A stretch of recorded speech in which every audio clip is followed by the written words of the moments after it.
안녕하세요. 저는 과천에 사는 50대 중반의 여자입니다. 저는 평소에도 여기에 올라오는 사연들을 보면서 하루를 시작하곤 합니다. 100세 시대에 아직 반밖에 살지 않은 저지만 얼마 지나지 않아 할머니라는 소리를 들을 나이죠. 저는 아직 할머니라는 소리가 듣고 싶지 않아요. 딸이 결혼하지 않고 영원히 제 품에 있었으면 좋겠어요. 주책이라고 할 수 있지만 사실 저와 딸은 굉장히 어렵게 만나게 됐거든요. 그래서 그런지 다시는 딸을 다른 누구에게도 뺏기고 싶지 않아요. 지금부터 저와 딸에게 무슨 일이 일어났었는지 여러분들께 들려드릴게요. 저는 20대 후반의 나이에 사녀 1남의 막내로 태어난 남편과 결혼을 했어요. 저희 시어머니께서는 남편을 낳기 전까지 온갖 구박을 받고 살았다고 해요. 그래서 아들을 낳기 위해 계속해서 임신과 출산을 반복하셨죠. 결국 5번의 시도 끝에 남편을 낳고 시집살이에서 해방됐다고 하더라고요. 그런데 시어머니께서는 그때 받았던 구박들을 그대로 저한테 하기 시작했어요. 눈만 마주치면 제게 손자 타령을 하시는데 스트레스가 이만저만이 아니었어요. 아침에 눈 떴을 때부터 눈 감을 때까지 아들 노래를 부르시니 혼자 있을 때도 환청이 들릴 지경이었죠. 하지만 저희가 아무리 노력을 해도 임신이 잘 되질 않더라고요. 시어머니께서는 성질이 점점 고약해지더니 제 몸에 문제 있는 게 아니냐며 병원까지 끌고 가서 이상 없다는 소리를 듣고서야 입을 다무셨어요. 아무 문제도 없는데 임신이 되지 않으니 저도 답답했어요. 날이 갈수록 심해지는 시집살이에 저도 진절머리가 나기 시작했죠. 하지만 남편 집안이 워낙 잘 살아서 참고 견딜 수밖에 없었어요. 그렇게 결혼한 지 4년 만에 저는 첫 임신을 하게 되었어요. 하지만 딸이라는 사실을 알게 되었고 저는 아무래도 상관이 없었어요. 제가 힘들게 가진 아이라 딸이든 아들이든 건강하기만 했으면 좋겠다고 생각했죠. 아들을 안 낳으면 구박을 받을 거라는 걸 알지만 그래도 힘들게 얻은 아이잖아요. 어렵게 찾아온 아이라 너무 귀하고 소중했어요. 저는 그렇게 딸을 낳고 구박을 2배로 받기 시작했어요. 구박을 받더라도 아이가 저를 보고 환하게 웃어주면 모든 피로가 가시는 기분이었습니다. 평생 이 조그만 아이를 제가 지켜줘야겠다는 생각을 했어요. 시어머니께서는 저를 괴롭히는 게 도가 트셨는지 이젠 밥상까지 엎으면서 당장 아들 낳으라고 난리를 치시더라고요.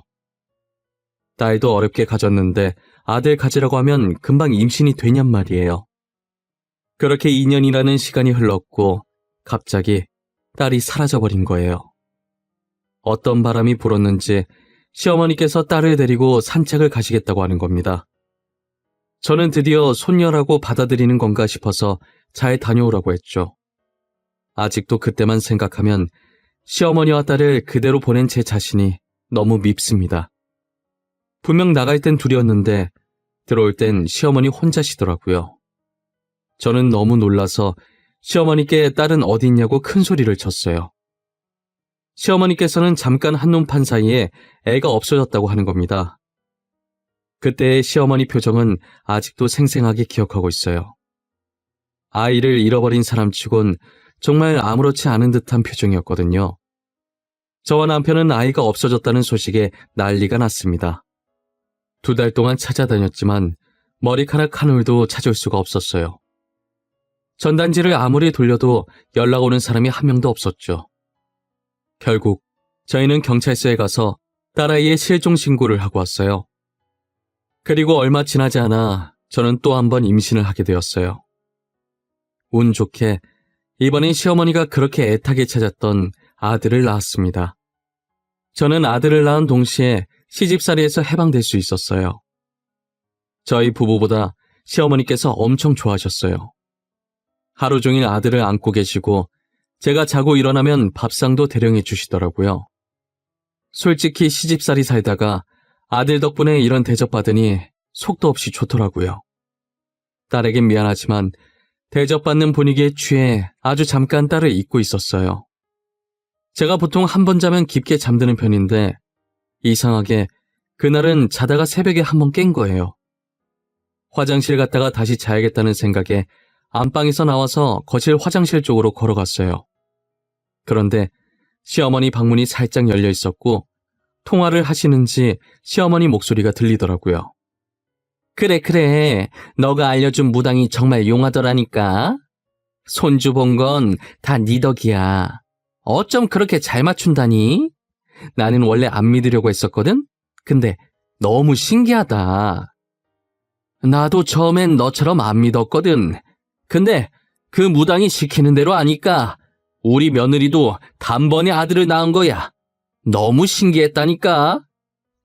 아니, 손녀가 아들 기운을 다 가져간다고 멀리 보내라고 하길래 그래도 내 핏줄인데 싶은 마음이 들긴 했단 말이지. 근데 이렇게 바로 아들이 생길 줄은 몰랐어. 그래도 내가 잘 사는 집으로 보내줬잖아. 그럼 됐지. 돈 많은 집에서 사랑받으면서 사는 게 네 손녀한테는 더 좋을 거야. 알고 보니 무당이 시어머니께 제 딸을 계속 데리고 있으면 아들은 평생 못 낳는다고 말하는 바람에 자신의 지인을 통해서 딸을 다른 집으로 보냈다고 하는 거예요.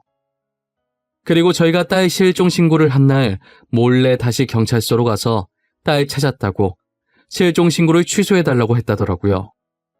저는 할머니라는 사람이 자기 핏줄인 손녀한테 어떻게 그런 짓을 할 수가 있는지 이해가 가질 않았어요. 저는 모든 사실을 알고 그 자리에서 쓰러졌고 눈을 떠보니 병원이더라고요. 남편이 잠시 물을 가지러 간 사이 제가 일어났고 남편이 병실로 들어오자마자 제가 들었던 것들을 울면서 말하기 시작했어요. 여보, 어떻게 어머님이 그럴 수가 있어? 아무리 아들이 중요해도 그렇지. 낳아준 부모가 이렇게 살아있는데 그 어린 것을 남의 집에 보내냐고. 자기 핏줄이잖아. 일단 진정해봐. 당신 그러다 또 쓰러지겠어. 내가 어머니한테 애 어디로 보냈는지 물어볼게. 내가 다시 우리 딸 찾아올게. 그러니까 제발 당신 몸부터 챙겨. 우리 딸이 너무 불쌍해. 못난 부모 만나서 태어나자마자 미움받고 부모랑 생이별하고. 나 더 이상 어머님 얼굴 보고 싶지 않아. 같은 공간에서 숨도 쉬고 싶지 않아. 알겠어. 우리 분가하자. 당신 퇴원하면 바로 분가해. 알겠지? 지금은 당신 몸 회복하는 것만 생각해. 의사가 몸 많이 약해졌다더라. 제 말을 듣고 남편이 시어머니를 추궁했지만 아이를 어디로 보냈는지 끝까지 말씀을 안 하더라고요. 저는 어떻게든 딸을 찾아보려고 했었지만 늘 허탕이었어요. 남편은 저보고 할 만큼 했으니 아들 봐서라도 이제 그만 포기하라고 하더라고요. 지금 우리 곁에 있는 아들이라도 잘 키워야 하지 않겠냐고 말이에요. 그때까지도 저는 딸 찾는 것을 포기할 수 없어서 아들을 재워놓고 밤마다 딸을 찾아다녔어요. 하지만 이제 이것도 20년 정도 지나니까 저도 슬슬 지치더라고요. 결국 저는 딸을 찾는 것을 포기하고 살았었어요. 아들도 이제 막 성인이 되었고 미국으로 유학을 가고 싶다고 하길래 보내줬어요. 현재는 미국에 있는 대학교에 재학 중이래요. 처음엔 자주 연락을 했었는데 아무래도 멀리 떨어져 있다 보니 자기 생활하기도 바빠서 지금은 어쩌다 한 번씩 연락을 하고 있었어요. 저는 남편과 오붓하게 둘이서 점심을 먹으려고 남편 회사로 찾아갔어요. 회의라도 하는 건지 남편이 자리에 없었어요. 그래서 남편을 기다리려고 가만히 앉아 있는데 비서가 들어오더라고요. 원래 보던 얼굴이 아니어서 저도 모르게 빤히 쳐다봤나 봐요. 그런 저를 보고 활짝 웃으면서 이번에 새로 일하게 된 비서라고 자기를 소개하더라고요. 도도했던 전 비서와 상반되게 엄청 방긋방긋 잘 웃고 싹싹했어요. 안녕하세요. 사모님 맞으시죠? 저는 이번에 새로 일하게 된 비서 강주흔이라고 합니다. 저를 처음 봐서 놀라신 것 같아서 이렇게 인사드립니다. 그래요? 안 그래도 전에 봤던 비서가 아닌 것 같아서 저도 모르게 놀랐나 봐요. 사람 보고 놀라는 거 아닌데 초면에 제가 실례를 했어요. 아니에요. 그럴 수도 있죠. 지금 회장님께서 미팅 가셔서 아직 안 돌아오셨는데 커피라도 드시면서 기다리시겠어요? 미팅 가신 지 좀 돼서 금방 오실 것 같아요. 아, 그럼 그래 줄래요? 괜히 저 때문에 일하는데 방해된 건 아닌가 모르겠어요. 이럴 줄 알았으면 미리 연락이라도 하고 올 걸 그랬네. 지금까지 일했던 비서들과 인사 말곤 해본 적이 없었거든요. 다들 저를 사모님이라고 어렵게 생각하던데 그럴 때마다 제가 더 불편했었거든요. 그런데 이번에 들어온 비서가 부침성도 좋고 사람 좋은 미소를 하고 있어서 그런지 저도 모르게 비서랑 편하게 말을 하고 있더라고요. 다른 비서와 다르게 저를 어렵게 생각하지 않는 모양이었어요. 저는 그런 모습이 오히려 강단 있어 보이고 마음에 들었어요. 비서가 건네준 커피를 봤는데 비서 손가락에 점이 있더라고요. 저희 딸도 비서처럼 손가락에 점이 있었거든요. 너무 신기한 나머지 또 무례하게 놀라면서 손으로 점을 가리키고 말았어요. 아, 점이요? 괜찮아요. 다들 놀라세요. 모양도 특이하잖아요. 보통 점이라고 하면 동글동글해야 하는데 이 점은 살짝 타원 모양으로 길쭉하니까. 미안해요. 초면에 제가 실수를 너무 하네요. 내가 원래 이런 사람이 아닌데 사실 제 딸도 손가락에 점이 있었거든요. 그래서 너무 신기해가지고. 정말요? 진짜 신기하네요. 여기에 점 있는 사람 흔치 않을 텐데 손가락에 이렇게 큰 점 있는 사람이 잘 없잖아요. 저는 싹싹한 성격도 그렇고 딸과 비슷하게 점 있는 것도 그렇고 이상하게 딸처럼 느껴지는 비서에게 끌리기 시작했어요. 저는 비서의 첫인상이 너무 좋아서 남편과의 약속을 핑계로 자주 가서 친해졌어요. 그러다 보니 남편을 기다릴 때마다 자연스럽게 이야기를 하게 되었고 이야기를 하다 보니 사적인 얘기도 하게 되었죠. 저는 비서의 가정사를 듣게 됐는데 비서도 참 힘들게 살았더라고요. 원래 아버지께서 사업을 하셨었는데 직원이 회사 돈을 들고 도망가는 바람에 망하게 됐다고 하더라고요. 그 당시 비서의 나이가 고작 9살밖에 안 되었다고 했었어요. 한순간에 집안이 무너졌고 갈 곳 없는 처지가 되다 보니 아이를 키울 여력이 되지 않아서 할 수 없이 비서를 보육원으로 보냈다고 하더라고요. 그땐 부모도 없이 혼자서 살아가는 게 적응도 안 되고 너무 힘들었는데 지금은 여러 일을 하면서 돈을 모아 어느 정도 살만해졌다고 하더라고요. 제가 부모는 아니지만 그런 환경에서 이렇게 밝게 커준 게 너무 대견했어요. 괜히 이상하게 잃어버린 딸이 생각나면서 더 챙겨주고 싶은 마음이 들었죠. 비서 얘기를 듣다가 저도 어디에 털어놓은 적 없던 아픈 과거사를 꺼내기 시작했어요. 비서에게 말해도 될 것 같다는 생각이 들었거든요. 전에 내가 말했던 딸 기억하는가 모르겠네. 사실 딸이 3살 되던 해에 잃어버렸어. 20년 동안 찾아다녔는데 흔적조차 찾을 수가 없더라고. 저랑 똑같이 손가락에 점 있다고 했던 그분 말씀하시는 거죠? 그동안 사모님도 마음고생 많이 하셨겠어요. 가끔 딸이 어떻게 컸을지 상상해보는데 이젠 옛날 얼굴도 가물가물해서 상상을 할 수가 없었어. 가끔 주은 씨를 보면 딸 생각이 나서 계속 말을 걸게 되더라고. 주은 씨를 보면 정말 친딸같이 편해. 알고 보면 제가 친딸인 거 아니에요? 드라마 보면 그런 일 많잖아요. 제가 부모가 있긴 하지만 저도 모르는 출생의 비밀이 있을 수도 있고. 그냥 사모님 웃으시라고 한 소리예요. 주은 씨는 내가 안 불편한가 봐. 이렇게 농담도 잘하고 말이야. 이때까지 있었던 비서들이랑은 서먹서먹했었거든. 그래요? 전 사모님이 너무 편한데요. 사모님께는 엄마 같은 포근함이 있어요. 사모님과 있으면 뭔가 따뜻하고 부드러운 느낌이 들어요. 나한테 그런 느낌이 있나? 처음 알았네. 앞으로도 엄마라고 생각하고 편하게 대해줘. 괜히 사모님이라고 어색해하고 불편해하는 거 딱 질색이야. 그럼요. 사모님도 저를 딸이라고 생각하시고 편하게 대해주세요. 회장님도 그렇고 사모님도 그렇고 너무 좋으신 분 같으세요. 저희는 농담을 주고받으면서 앞으로 모녀지간처럼 잘 지내보자고 했어요. 그렇다고 생각 없이 아무 때나 찾아가서 말 걸고 하지 않았어요. 저랑 친하게 지낸다는 소문 돌면 비서에게 좋을 게 하나도 없으니까요.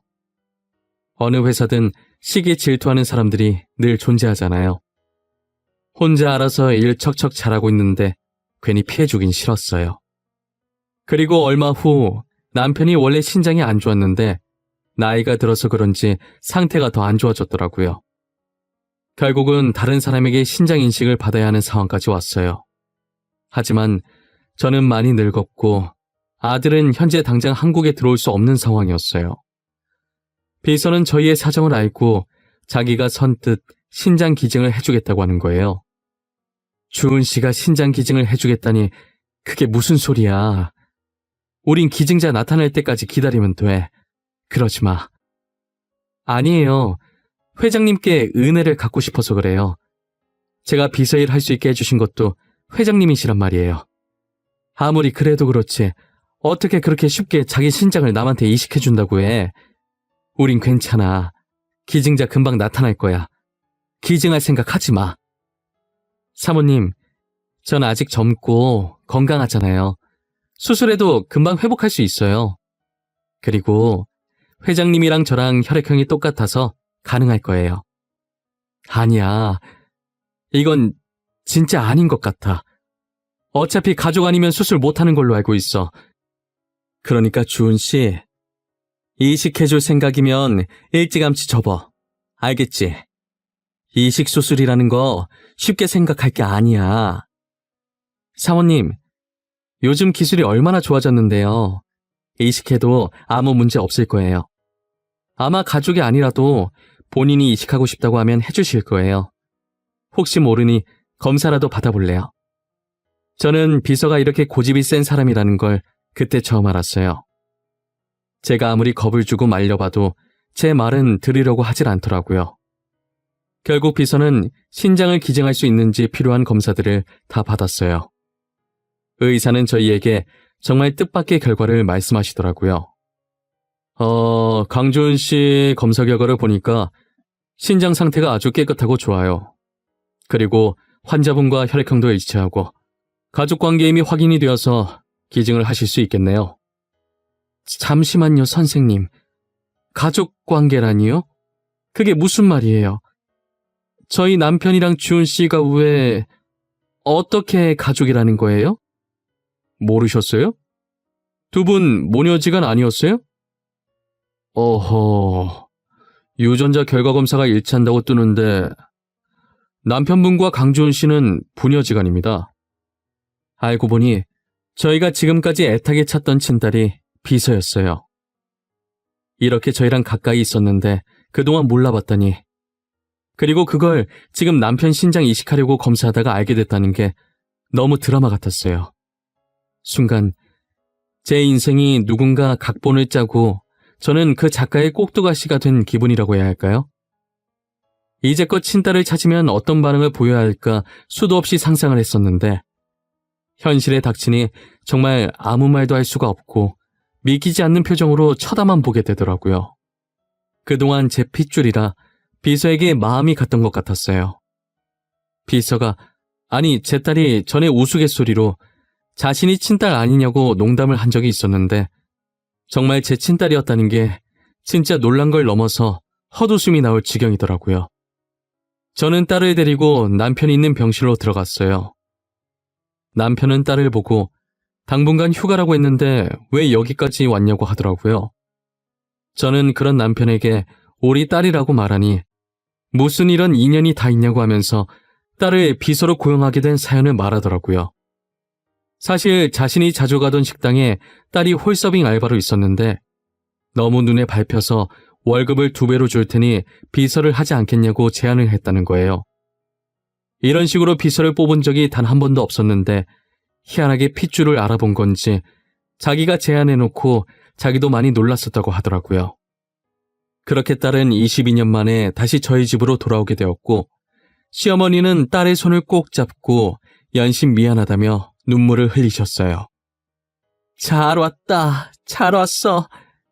내가 정말 미안해.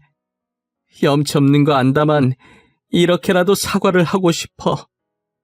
너를 데리고 간 집안이 망했다고는 들었는데 그래도 잘 커졌구나.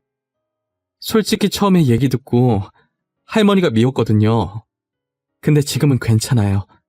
그러니까 너무 미안해하지 마세요.